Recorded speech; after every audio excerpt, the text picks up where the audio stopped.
Be advised, you are coming in weak and unreadable. Say again, Com Tower. This is Pacho. Do you read me over? Pacho, this is Com Tower. I read you Lima Charlie. Com Tower, Com Tower. Request permission to launch and commence the field op. Over. Stand by.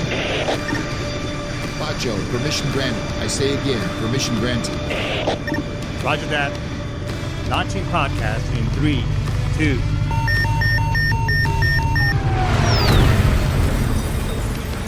You are now entering the field op with your host, Pacho Correa, Chief Warrant Officer 3, United States Marine Corps retired.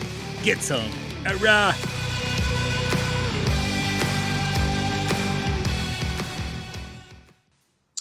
Hey, what's going on, everybody? Welcome to another week of the field op. Baby Friday is here. Friday Night's Eve, as I also like to call it, but goddamn, it's almost the weekend. How's everybody doing? I hope you had an amazing week. I hope you've been crushing it.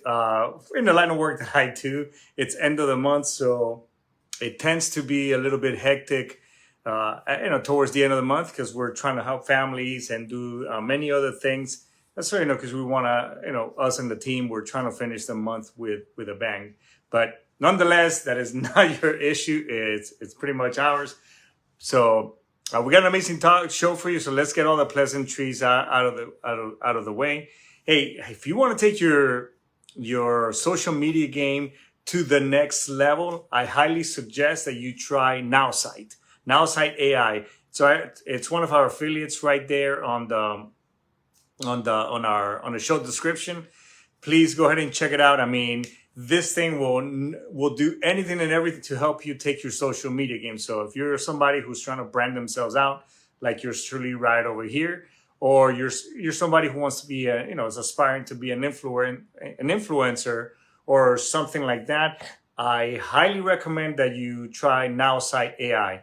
Go on there, use our link, and try it on a month-to-month basis. That's what I've been doing. I've been playing with it on a month-to-month basis, and just in the short time frame that I've been using this thing, man, it's taking my posts and my followings and all that thing to the next level. So I mean, this thing does everything. If for time management purposes, I mean, in the mornings right after I PT and exercise, I mean, I'm pretty much done in about 10-15 minutes. It creates the post. It even generates the photos. It'll caption whatever photos or videos that you have. I mean, this thing it'll damn near do anything. So if you need help with that, you got any questions, feel free to send me some DMs on our show's messenger, and I'll be more than glad to get you all knocked out. Okay.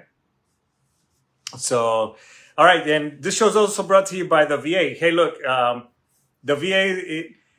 A lot of people here may say that, because everybody has an opinion about the VA, but nonetheless, I mean, this show the VA, it is one of our advocates. The system is not perfect, but I highly recommend that you do your due diligence and be able to just, apply for your claims, apply and then, get your compensation going. As a matter of fact, today I was helping a veteran at other different programs like this. I talked about on my previous show about the survivor benefit plan. I just assisted them, and he's a friend, and he's been on the show as well. I assisted another fellow veteran from when I used to work with corporate. So if you have any questions, I mean, at the end of the day, if you have any questions about navigating the VA system, navigating the claims and all that stuff, I'll be more than glad to help you out. My schedule is a little bit hectic, so we can set up a Zoom call. We'll share screens. I'll guide you through it. But at the end of the day, look, folks, you got to do your own due diligence and be able to just and file for a claim. You don't want to go many years, which is fine. It's just it gets a little bit more complicated and a little bit more challenging when you're trying to get your claims going through the VA. Again, like I said earlier, the system is not perfect. However, it is a good tool if you get educated, because at the end of the day, it's on you to learn to talk their language and be able to just you'll do yourself justice by being a little bit more educated and learn on how to navigate and tread those waters. I mean, that's all I got to say on that. And I can help you with that if you want me to help you. All right. So All right, we gotta look. And this show wouldn't be here today if we weren't here. If we didn't have the great things that the great American Constitution provides us, like freedom of speech, the right to bear arms, to vote, regardless. On the last statement, regardless, wherever you sit at, whatever, and we can sit here and talk all kind. Doesn't really matter. But I mean, this is by far one of the best. And I've traveled my butt off since I've been in the service and on my own personal time. But I'm here to tell you that there is no better country than the United States and the freedoms that it provides. I guarantee it. So what I'm saying is, look, we're here and we got to support our Constitution, support our nation, and let's come to let's be one, because we're totally divided. So if you like this show and you support freedom of speech or not, that's okay too. Like, subscribe, and follow. Tell your friends. Let's build this show to a network, because this is all it is. And if you want to be a part of the show, you got a voice, you got a story to tell, you got a business you want to talk about as a veteran, and you help out others, then by all means, hit me up. I would love to have you on the show, and I would love to be your platform for you to tell me your story. Okay.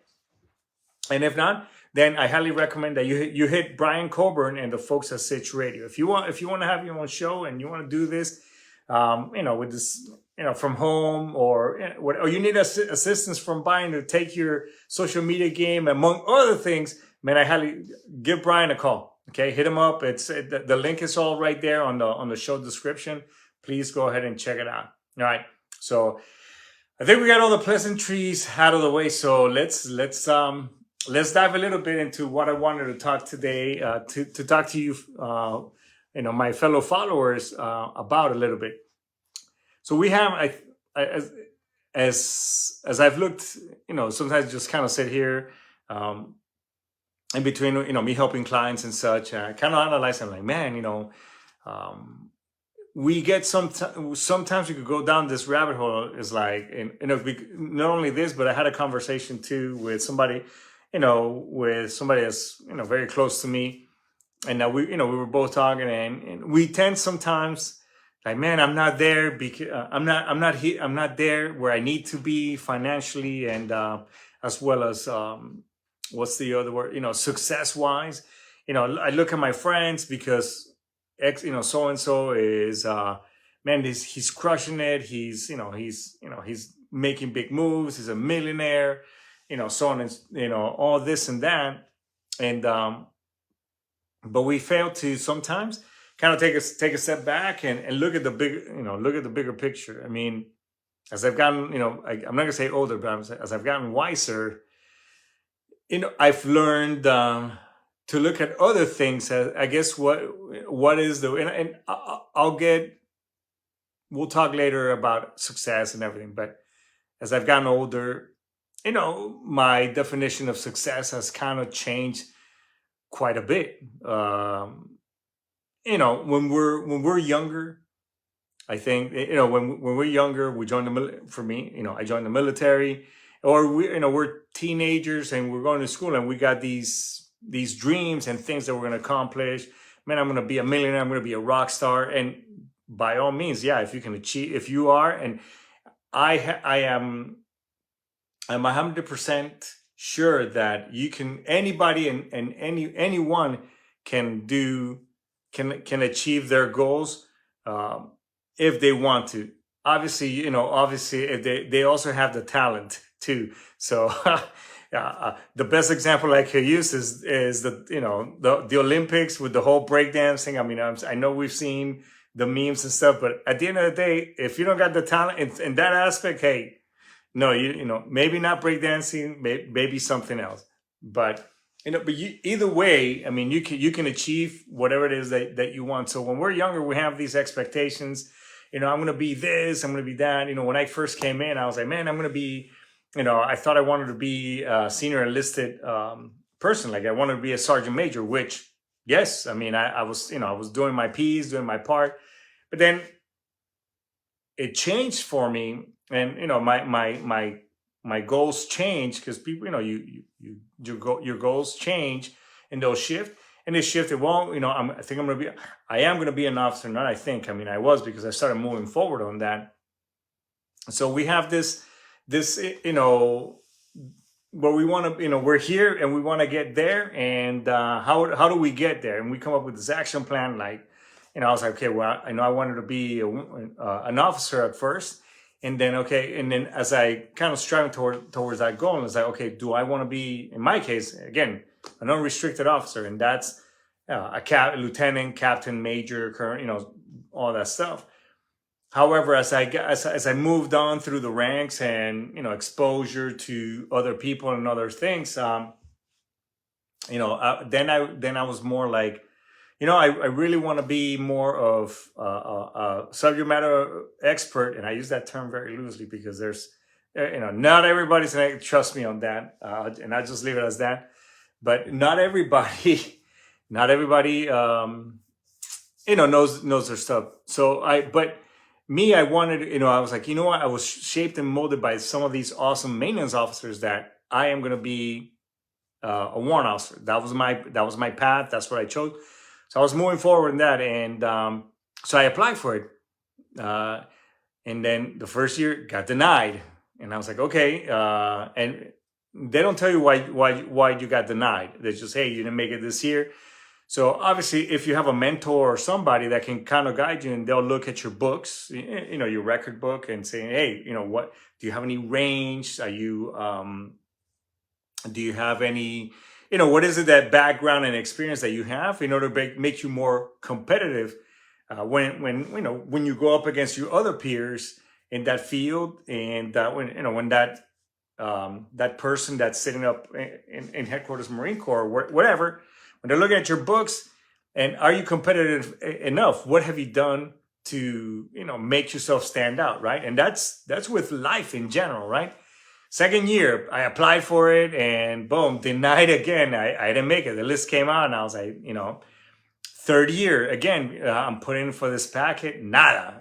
Didn't make it either. And you kind of get to a point. It's like, man, what is it that I'm doing wrong that I'm not making it, right? And you kind of start like tallying up, and along other things, then you're, as I was doing all that, I started going to school, going to college, and all these other things, right? Excuse me. And I apply again, fourth time, didn't, and by this time I was already part of, again, I'm just using me as an example. And by this time, I was already permanent personnel at a reserve duty station, which I thought it was a great experience having to work with some amazing people, our reserve counterparts.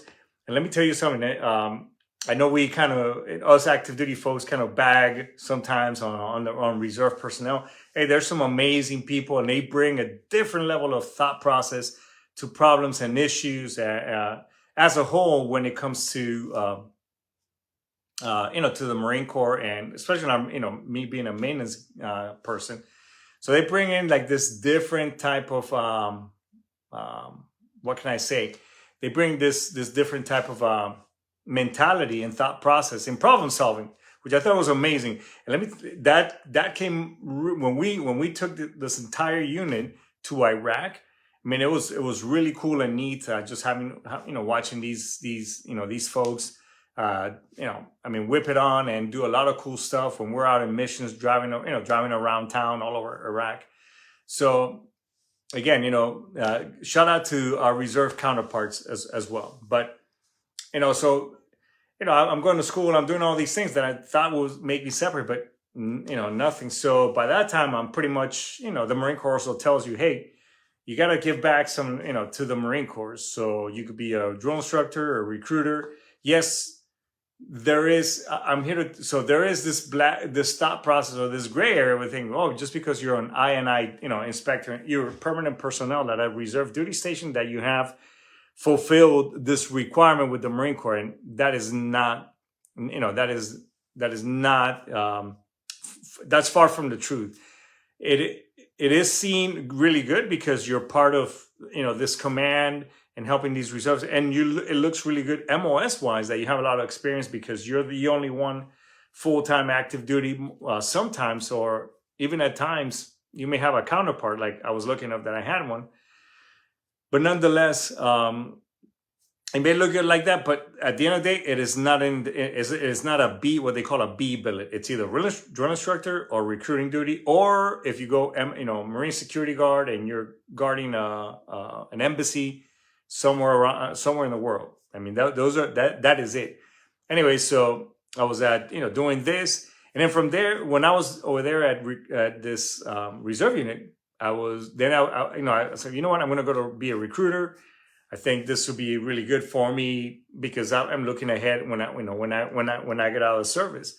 So, long story short, folks, I went out and I submitted a package. As a matter of fact, I didn't want. This is going on from my fourth to fifth time. I didn't want to. And I've told the story before. So I've told the story before, and I hope the guy that I'm talking about, he's watching the show right now. Anyways, not on purpose, but I just kind of half-assed this package for me to become an officer, because I was kind of, really butthurt. At the end of the day, I had this chip on my shoulder, like, oh man, I'm the best, and they didn't select me, so they can keep it. Again, you're kind of like being a little kid throwing a temper tantrum. Anyways, I get this call from Afghanistan. It's my buddy Scott, Matt Max, who's in the hopefully he's been on the show, and hopefully he's listening or watching. Anyways, he's like, he goes, hey Hoochie, it's Scott. Are you putting a package this board? And I'm like, no, sir. Again, he was an officer already. I was still enlisted. No, sir, I'm not doing that.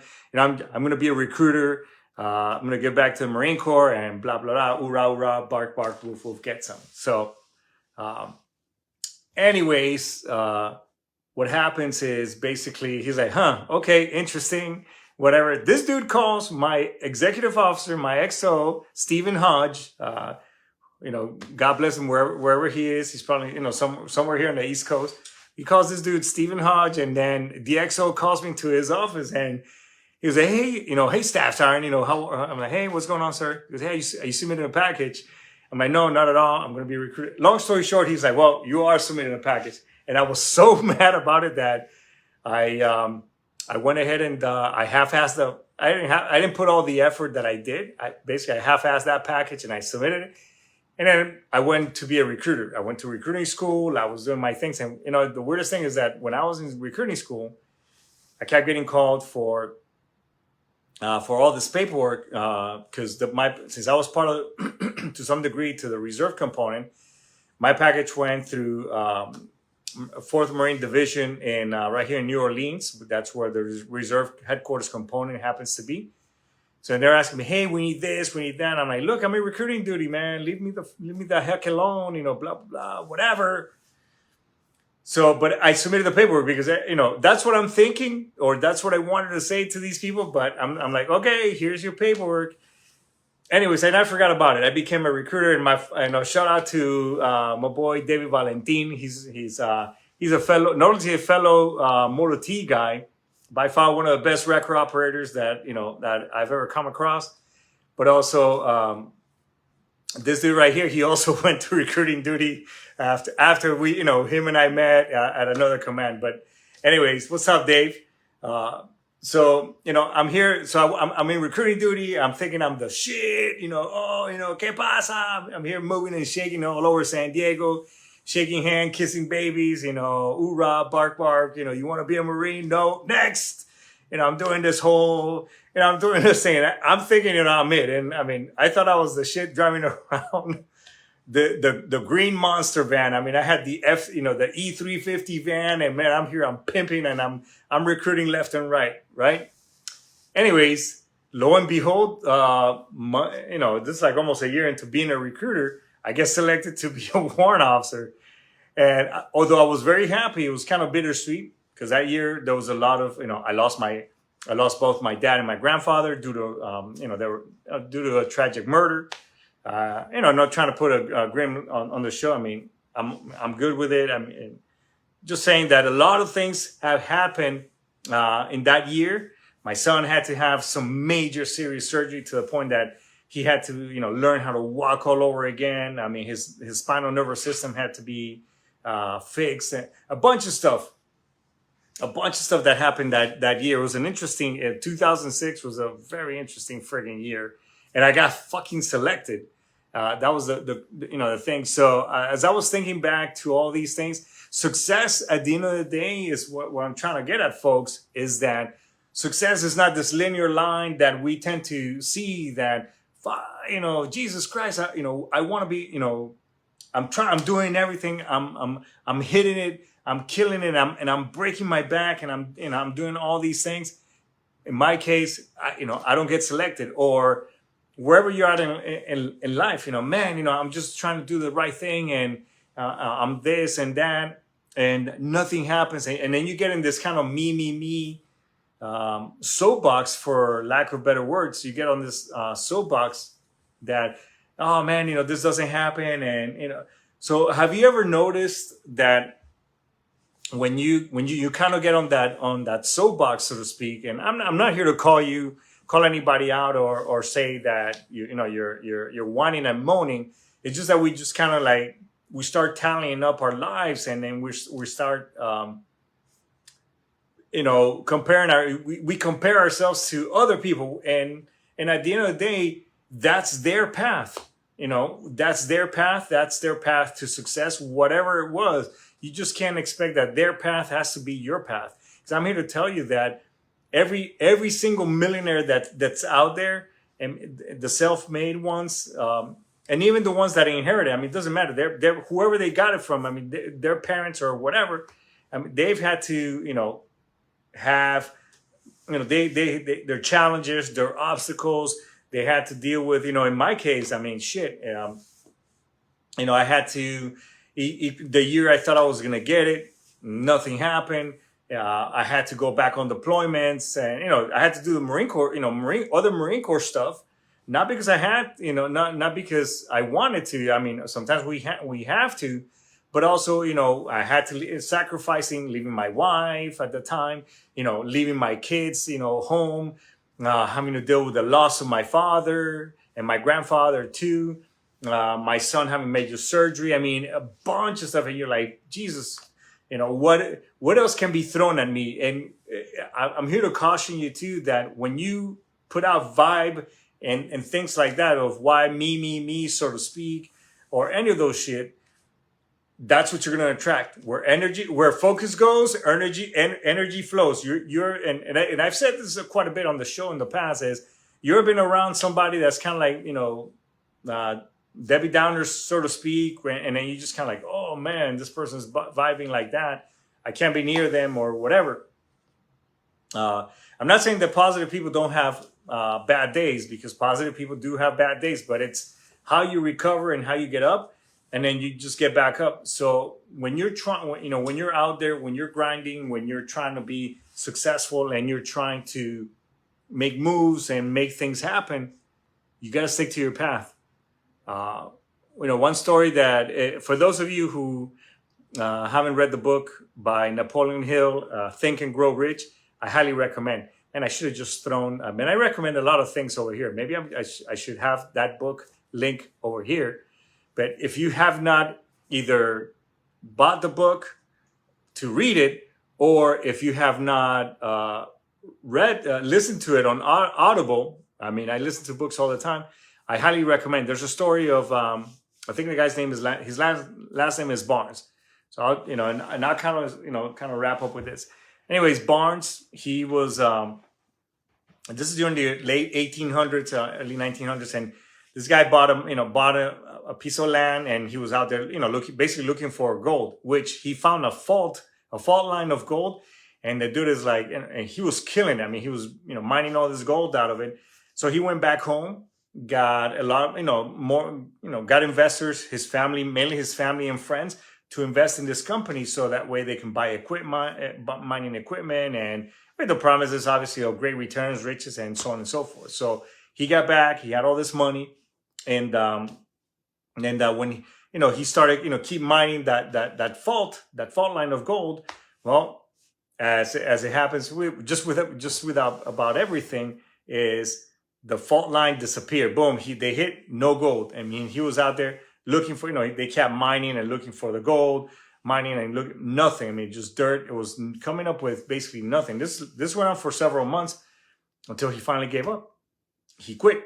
He said, well, he went back. So he went back to town, and where he was talking to the individual, because back in the day, you would go mine your gold, and you would go to a bar, or like a pawn shop, so to speak, to the store, to the dry goods store where you buy, the hardware store, and they used to, right there you can have the gold weighed, and you can exchange your gold for monies. I know this firsthand, believe it or not. My grandfather used to do this as a kid growing up in Colombia. People would go mine gold down by the river. If you ever watch Gold Rush on National Geographic, just like that, without the equipment, just by hand with a pan.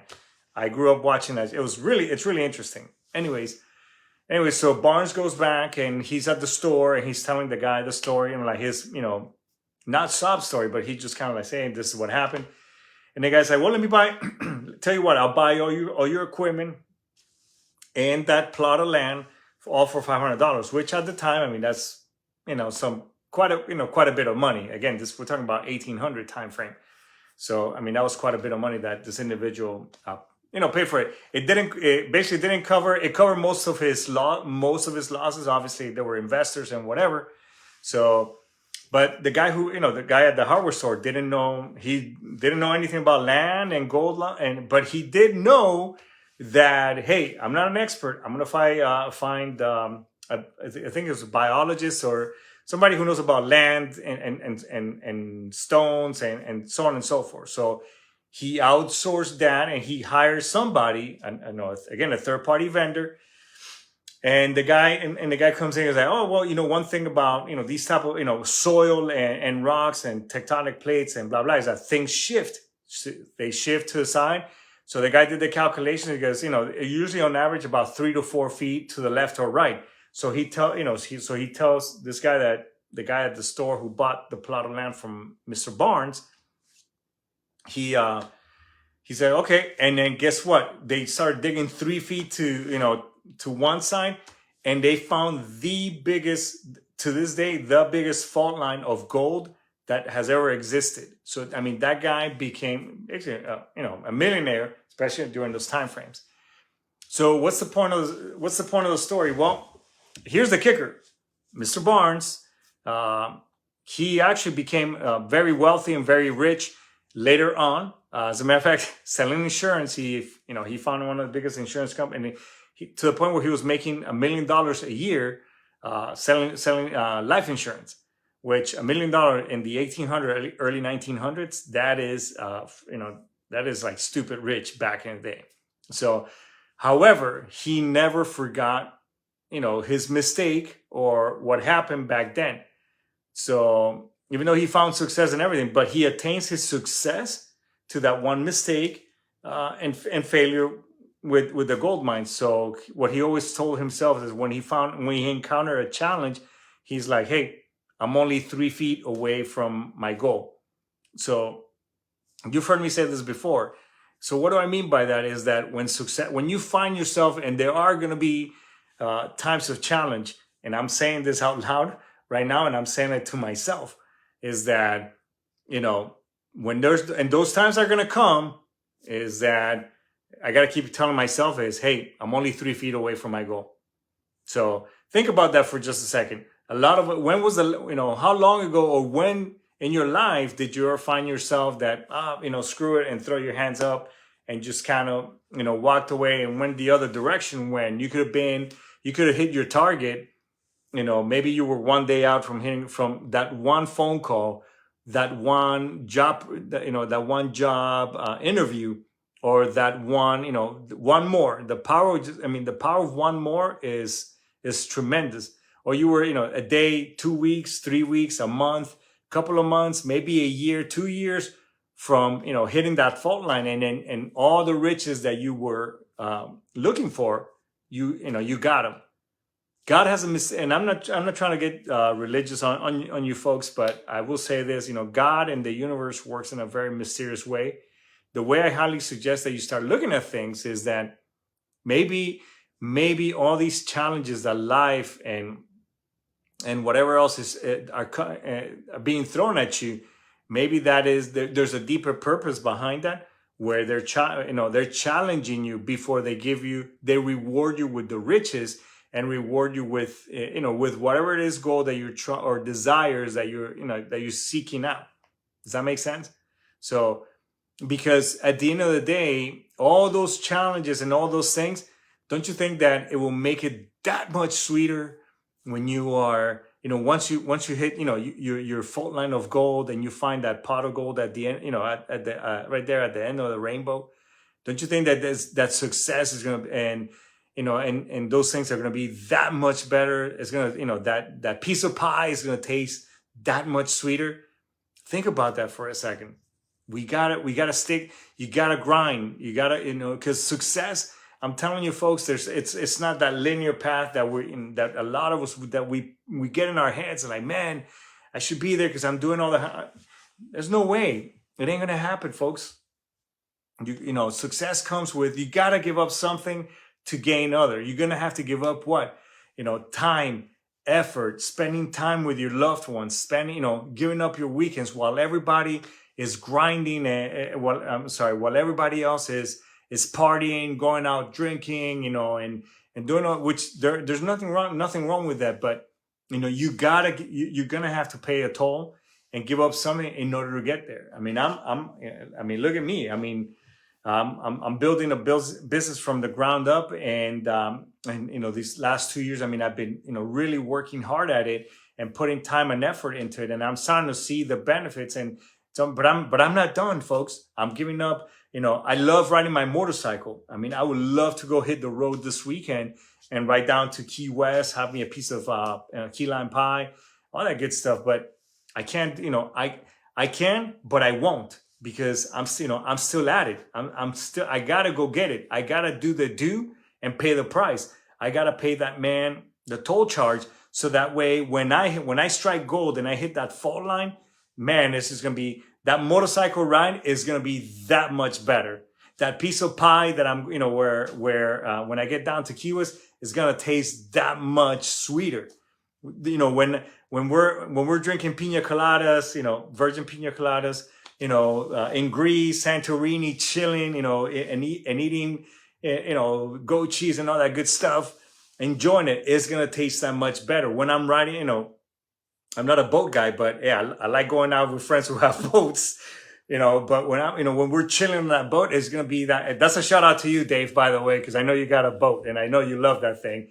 But I'm telling you, when you're doing those things because you sacrifice and you grind, in the last couple of years, man, don't you think that it would be that much better?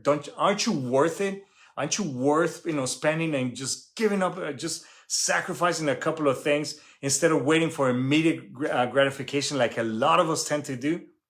I think you are. I think I am. For sure, I know I am. So if you're out there trying to get it and you're grinding hard, stay hard. Don't give up. Keep grinding, keep digging, keep chiseling away, keep tunneling away, and maybe shift a little bit to the left, a little bit to the right, maybe 3 feet, because you just might be, that much closer to hitting that fault line. And don't be afraid to kind of just, reevaluate the plan and then get back at it. Okay. You are going to have bad days. You're going to have, a lot of great days, but that's okay. That's what, that's what builds resilience. And that's what makes us hardcore. So, with that being said, everybody, I think this is a good place to index the show. If you've been ruminating and just kind of, going into that rabbit hole, and, getting depressed and all the other things, because a lot of us deal with our own monsters, and you feel that monster coming back, then reach out to me. And I mean this 100%, guys and gals. Reach out to our show. Reach out to Warrior Built there in Temecula, or the PTSD Foundation in Texas. There's plenty of organizations out there that will help you get out of there, because as cliche as it may sound, shitty times do pass. You just the hard part is getting through that that time period, but you're gonna be okay. And if you haven't heard from a buddy in a while, do a buddy check this weekend. Just do a little, hey man, I'm just doing a little bit of checkup, pass it on, and then boom, move forward to the next phone call. So with that being said, everybody, hey, thanks so much for tuning in. I really appreciate your support. Let's keep growing this show, and then I'll see you next week. And if you want to be a part of the show, hit me up. I would love to talk about what is it that you're doing. All right. So with that being said, everybody, we're gonna end the extra right over here. Aistumas, Daisuki, Hoorah, get some. See you next week. Peace. Take care now.